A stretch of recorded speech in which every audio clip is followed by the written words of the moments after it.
qu'est-ce que c'est que la Fondation Gabriel Péri? La Fondation a été créée en 2004.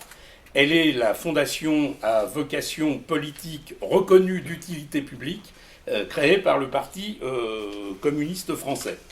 Son objectif, c'est de favoriser la réflexion, la recherche, le débat dans de multiples disciplines politiques, économiques, sociales, écologie, sociologie, philosophie, etc., etc. Elle a un rôle particulier qui est celui de la valorisation du patrimoine historique et du patrimoine documentaire du Parti communiste français. Par exemple, à la fin de l'année dernière et au début de cette année, nous avons organisé une exposition d'affiches intitulée « 100 ans d'activité du Parti communiste français sur les murs » qui retraçait l'histoire du parti à partir des affiches. Et comme cette exposition n'a pas pu être beaucoup vue parce qu'il y avait le confinement, on en a tiré un DVD que vous pouvez vous procurer pour un prix extrêmement modique. Bon, nous voulons être également un lieu de réflexion de toute la famille de pensée communiste. Et nous voulons également permettre à toutes les forces de gauche et écologistes de pouvoir débattre ensemble. Et dans certaines circonstances, d'ailleurs, nous n'hésitons pas à élargir encore cette cible de débat. Alors, la deuxième chose que je veux dire, c'est que dans la période présente, l'activité de notre fondation est marquée par un processus de rajeunissement.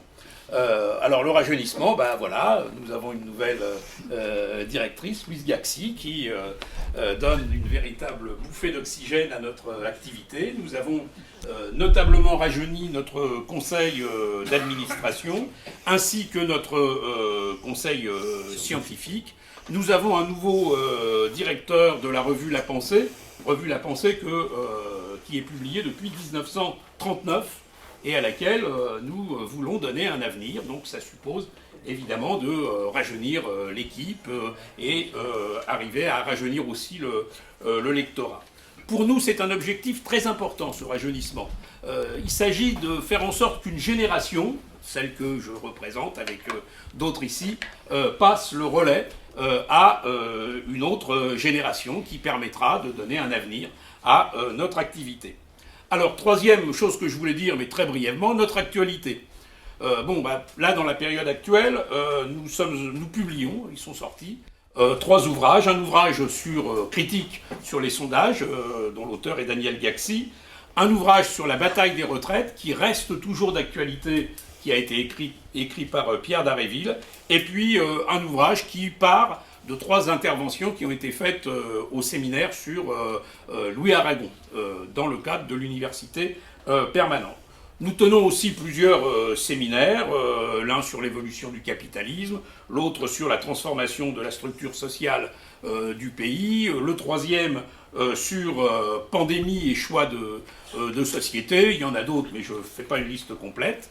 Au plan historique, l'année 2021 est marquée par le 80e anniversaire de l'assassinat de Gabriel Péri par les nazis, et il est normal que la fondation qui se nomme Gabriel Péri marque cet événement, ce qui nous permet en plus d'élargir le propos à la résistance, à la stratégie de terreur et à la stratégie des otages et des fusillés qui étaient menée durant cette période. En janvier prochain, nous tiendrons un colloque à Dakar sur les relations Afrique-Europe. C'est la 5e édition, c'est bien ça, 5e, de ce colloque. Nous le faisons en partenariat avec le Parti de l'indépendance et du travail du Sénégal, les syndicats d'enseignants du Sénégal, la Fondation Rosa Luxembourg, qui est une fondation allemande, et le Parti de la gauche européenne. Toujours dans notre actualité en ce moment, il y a Coco Quiz. Alors qu'est-ce que c'est que Coco Quiz? C'est un jeu original qui vise à faire connaître de manière ludique les pensées critiques. Et c'est marrant à jouer, je vous le dis. Alors pour le moment, le jeu est en ligne sur notre site. mais nous organisons un financement participatif sur le site, la plateforme Ulule, afin que ce jeu puisse voir le jour de manière physique en 2022. Je dois dire qu'un prototype a été montré et a servi à jouer à la fête de l'humanité, qu'il a connu un grand succès et qu'il a rencontré un grand intérêt. Donc nous sommes tout à fait optimistes sur le devenir de ce jeu et nous vous invitons aussi à aller voir sur la plateforme Ulule parce que vous pouvez d'ores et déjà en faire un préachat. Alors, dans cette activité que je viens de retracer, eh bien, il y a les 6 fondations. Nous tenons beaucoup à ce processus, d'abord du fait de l'intérêt des initiatives que nous organisons ensemble, même si nous pensons, comme tout le monde ici, qu'il faudrait booster la participation à ces initiatives et surtout booster le fait qu'elles soient plus connues.